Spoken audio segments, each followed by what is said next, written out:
அல்லாஹ்வுடைய தூதர் ரசூலுல்லாஹி ஸல்லல்லாஹு அலைஹி வஸல்லம் அவர்கள் கூறினார்கள், ஒருமுறை நானும் ஜிப்ரீல் அலைஹிஸ்ஸலாத்து வஸலாம் அவர்களும் அமர்ந்து பேசிக் கொண்டிருந்தோம். அப்பொழுது திடீரென வானம் பிளந்து அதிலிருந்து ஒரு மலக்கு இறங்கி வந்தார். அவர் எங்களை நோக்கி விரைவாக வந்து கொண்டே இருந்தார். சகோதரர்களே, உங்களுக்கு தெரியுமா இது ஏன் மிகவும் சுவாரஸ்யமான ஒரு ஹதீஸ் என்று? ஏனெனில் ரசூலுல்லாஹி ஸல்லல்லாஹு அலைஹி வஸல்லம் அவர்கள் கூறினார்கள், ஃபலம்மா ரஆஹு ஜிப்ரீல் தஸாகர். இந்த மலக்கை ஜிப்ரீல் அலைஹிஸ்ஸலாத்து வஸலாம் அவர்கள் பார்த்தபோது அவர்கள் சுருங்கி விட்டார்கள். தஸாகர் என்ற வார்த்தைக்கு அறிஞர்கள் விளக்கம் அளிக்கையில், அதாவது உங்களை யாராவது ஒருவர் தாக்க வரும்போது நீங்கள் எவ்வாறு உங்களை தற்காத்துக் கொள்வீர்களோ அந்த நிலை என்கிறார்கள். சாதாரணமாக தற்காப்பு நிலை என்கிறார்கள். எனவே அந்த மலக்கு அல்லாஹ்வுடைய தூதரிடம் வந்து கூறினார், அல்லாஹ்வுடைய தூதரே, நான் உமது இரட்சகனிடமிருந்து வந்திருக்கும் ஒரு தூதனாவேன். இன்னும் நான் உமக்காக அல்லாஹ்விடம் இருந்து ஒரு வாய்ப்பையும் கொண்டு வந்திருக்கிறேன். அதாவது நீங்கள் தேர்வு செய்வதற்காக அல்லாஹ்விடம் இருந்து 2 வாய்ப்புகளை நான் எடுத்து வந்திருக்கிறேன். ஒன்று, அரசாட்சி செய்யும் ஒரு மன்னராக நீங்கள் வாழ விரும்புகிறீர்களா? அல்லது இரண்டாவதாக அல்லாஹ்வின் ஒரு பணிவான அடிமையாக வாழ நீங்கள் விரும்புகிறீர்களா? அல்லாஹ்வின் நல்லடியார்களே, யாரெல்லாம் அரசாட்சி செய்த நபிமார்கள், யூசுப் அலைஹிஸ்ஸலாத்து வஸலாம், தாவூத் அலைஹிஸ்ஸலாத்து வஸலாம், சுலைமான் அலைஹிஸ்ஸலாத்து வஸலாம் போன்றவர்கள். எனவே அல்லாஹ்வின் நல்லடியார்களே, அரசாட்சி என்பதன் மூலம் அந்த மலக்கு அல்லாஹ்வுடைய தூதருக்கு எதை உணர்த்தினார்? இதன் பிறகு இந்த உலகத்தில் நீங்கள் எந்த விதமான கஷ்டமும் பட தேவையில்லை. மிகவும் உயர்வான அழகிய ஒரு வாழ்க்கை தரத்தை நீங்கள் வாழலாம். இந்த உலகத்தில் நீங்கள் எதை விரும்புகிறீர்களோ அதை நீங்கள் அடைந்து கொள்ளலாம். மேலும் ஒரு மன்னராக நீங்கள் விரும்பியதெல்லாம் இந்த உலகத்தில் செய்யலாம். இன்னும் மறுமையில் அல்லாஹ் உங்களுக்கு தரப்போகும் ரஹ்மத்தில் எந்த ஒரு அளவும் குறைவடையாது. இப்பொழுது எவ்வாறு அல்லாஹ் உங்களுக்கு விதித்திருக்கின்றானோ அவ்வாறே நீங்கள் அடைவீர்கள். அதில் எந்த ஒரு குறைவும் ஏற்படாது. எனவே நீங்கள் ஒரு மன்னராக வாழலாம், அல்லது இப்பொழுது உள்ளவாறே அல்லாஹ்வுக்கு மிகவும் பணிவான ஒரு அடிமையாகவும் நீங்கள் வாழலாம். எப்படி என்றால், எத்துணை இரவுகளில் அல்லாஹ்வுடைய தூதர் வெறும் வயிற்றுடன் படுத்திருக்கின்றார். இன்னும் மோசமாக எத்துணை இரவுகளில் வயிற்றில் கல்லை கட்டி பசியை மறைத்திருக்கின்றார். எனவே அல்லாஹ்வின் நல்லடியார்களே, உங்களுக்கு தெரியுமா, ஒரு காலகட்டத்தில் அல்லாஹ்வுடைய தூதரின் வீட்டில் உணவுக்காக அடுப்பே எரியவில்லை.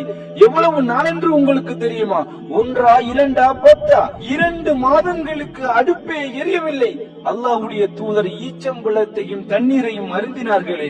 சுபஹானல்லாஹ். அல்லாஹ்வின் நல்லடியார்களே, உங்கள் உள்ளங்களில் கை வைத்து கூறுங்கள், எத்தனை நாட்களில் உங்கள் வீடுகளில் உணவுக்காக அடுப்பு எரியவில்லை?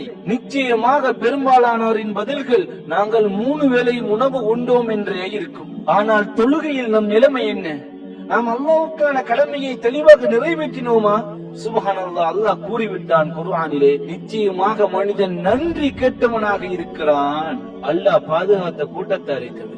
எனவே அல்லாஹ்வுடைய தூதர் பல வெற்றிகளுக்கு பின்னரும் கூட கடுமையான வறுமையிலேயே வாழ்ந்தார்கள். இதனாலேயே என்னவோ அல்லாஹ் அவருக்கு இந்த வாய்ப்பை வழங்கினான். அல்லாஹு அலம். ஆகவே அல்லாஹ்வுடைய தூதரிடத்தில் இந்த வாய்ப்பு வைக்கப்பட்டது. அல்லாஹ்வுடைய தூதர் கூறினார்கள், நான் ஜிப்ரீலை பார்த்தேன். ஜிப்ரீல் அலைஹிஸ்ஸலாத்தை பற்றித்தான் அல்லாஹ் குர்ஆனிலே மிகவும் கண்ணியமான ஒரு தூதர் என வர்ணிக்கின்றானே. எனவே ஜிப்ரீல் அலைஹிஸ்ஸலாத்து வஸலாம் அவர்கள் அல்லாஹ்வுடைய தூதருக்கு இந்த விடயத்தில் முடிவெடுக்க உதவி செய்தார்கள். எனவே அல்லாஹ்வுடைய தூதர் அந்த மலக்கை பார்த்து கூறினார்கள், நான் அல்லாஹ்வுக்கு மிகவும் பணிவான அடக்கமான ஒரு அடிமையாய் வாழ விரும்புகிறேன் என்றார். எனவே அந்த மலக்கு சென்று விட்டார். அல்லாஹ்வுடைய தூதர் கூறினார்கள், நான் ஜிப்ரீலை பார்த்து கேட்டேன், ஜிப்ரீலே, ஏன் நீங்கள் அந்த மலக்கை பார்த்து பதற்றப்பட்டீர்கள்? இன்னும் நீங்கள் ஏன் ஏதோ ஒரு பெரிய ஆபத்து வருவது போல பயந்தீர்கள்? ஜிப்ரீல் அலைஹிஸ்ஸலாத்து வஸலாம் அவர்கள் கூறினார்கள், இப்பொழுது வந்தாரே அந்த மலக்கு, இந்த நாள் வரை அவர் இந்த உலகத்திற்கு இறங்கி வந்ததே கிடையாது. அல்லாஹ்வின் மீது சத்தியம் செய்து நான் கூறுகின்றேன், அவரை நான் அடிவானத்தில் கண்ட பொழுது இந்த உலகத்தின் முடிவை அவர் அறிவிக்க அல்லாது வேறு எந்த காரணத்திற்கும் அவர் வரவில்லை என நான் எண்ணிவிட்டேன் என்றார்கள். எனவே அல்லாஹ்வின் நல்லடியார்களே, யார் அந்த மலக்கு? இஸ்ராஃபீல். சூரியனும் குரலை ஊதி இந்த பிரபஞ்சத்தை முடிவுக்கு கொண்டு வருபவர். எனவே ஜிப்ரீல் அலைஹிஸ்ஸலாத்து வஸலாம் அவர்கள் இஸ்ராஃபீல் அலி அவர்களை அடிவானத்தில் கண்ட பொழுது எல்லாம் முடிந்து விட்டது என்றே எண்ணினார்கள். எனவே ஜிப்ரீல் அலைஹிஸ்ஸலாத்து வஸலாம் அவர்கள் கூட பிரபஞ்சத்தின் அழிவை பற்றி பயப்படுகிறார்கள். அல்லாஹ்வின் நல்லடியார்களே, நம்முடைய நிலை என்ன? நாம் மறுமையை பற்றி யோசித்து கூட பார்ப்பதில்லை, அல்லாஹ் பாதுகாத்த கூட்டத்தாரை தவிர. எனவே நண்பர்களே, அல்லாஹ்வுடைய தூதர் அல்லாஹ்வுக்காக ஒரு பணிவான அடிமையாக வாழ்வதை தேர்ந்தெடுத்தார்களே, அது அவர்களின் வாழ்க்கையில் எவ்வாறு பிரதிபலித்தது தெரியுமா? பொதுவாக அல்லாஹ்வுடைய தூதர் இருந்து சாய்ந்து கொண்டு சாப்பிடுவார்.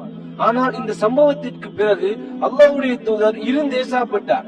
இதை கண்ட சஹாபாக்கள் அல்லாஹ்வுடைய தூதரிடத்தில் கேட்டார்கள், அல்லாஹ்வுடைய தூதரே, ஏன் சாய்ந்து கொள்ளாமல் சாதாரணமாக இருந்து கொண்டு இதை சாப்பிடுகிறீர்கள் என்றார்கள். அல்லாஹ்வுடைய தூதர் கூறினார்கள், அல்லாஹ்வின் பணிவான அடிமைக்கு இதுதான் மிகவும் பொருத்தமானது என்றார்கள். எவ்வளவு உயர்வான மனிதர் அவர்! சுப்ஹானல்லாஹ்.